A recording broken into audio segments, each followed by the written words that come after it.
For STEM, so there's a funny story about this whole thing.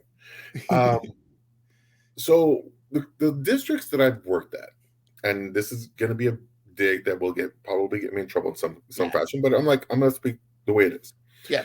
Um, the opportunity for kids to have those higher levels of STEM activities. Mm-hmm.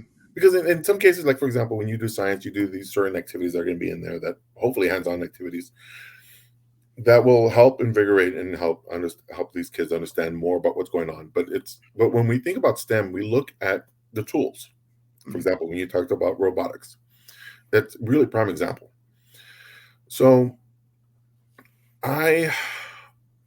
when I started teaching, let's put it this way. So I worked at an alternative education campus. All the kids that got in trouble for smoking pot, doing other things that they shouldn't be doing that are against, Texas rules, if you will. Yeah. The biggest one I would say is like possession. And we would get the kids and we talked to them, and obviously they weren't at the level that you would say like gifted and talented. And we got to clarify possession of a substance, not like demonic possession or something along those lines. Well, right? Yeah, some of them might have been. But no, you're right. Possession of a controlled substance that they shouldn't. And some of them so we got to talk to these kids, and I'm working with these kids. We're working with up to 15 kids at during an hour's time. Mm-hmm. And we're talking, we're doing the lessons, we're doing all this stuff, but we noticed that the kids actually were learning more when they were having manipulatives. They were able to have stuff that they can work on. Yes. And we got to the point where I'm like, why don't we have this here at this campus? Now granted, it's not a campus that's not being seen as a tested campus.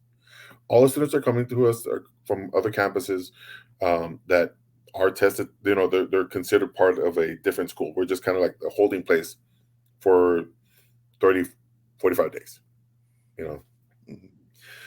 But they never had the opportunity to be able to participate in these STEM activities. Like you said, it's for gifted and talented. It's all the GT kids.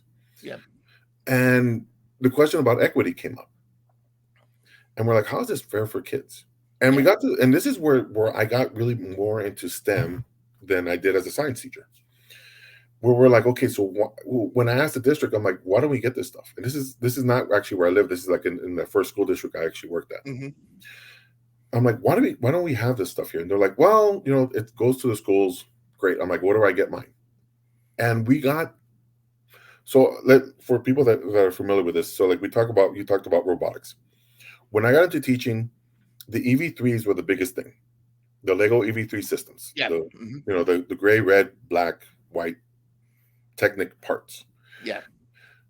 The lady that worked in the tech department or worked with CTE, she's like, try these out. Okay. I got the NXT versions, which if you're familiar with those are probably back in the 1990s. Yeah, I was going to say. Early 2000s. Yeah.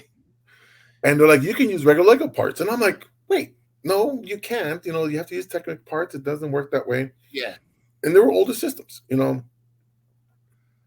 And we're like, why don't we get them over here? And they're like, well, it goes to the other schools. It goes to these other group of kids. And it became more of where you had to do the struggle for equity. Yeah. And doing that process, we did that at the one school district. I went to another school district where I was a robotics coach. And then I was going to be the esports coach, but the robotics coach, it was only designed two EV3 systems. And I had to push to get those because they don't want to give them to me unless I did like a donor's choose or something. I'm like, where's the equity? And they're like, okay, here's the sets. I was only able to have 10, 15 kids. And when I wanted to bring it to the classroom, I'm like, well, how do you pair them up so you have enough for these kids? Yeah. You don't have enough.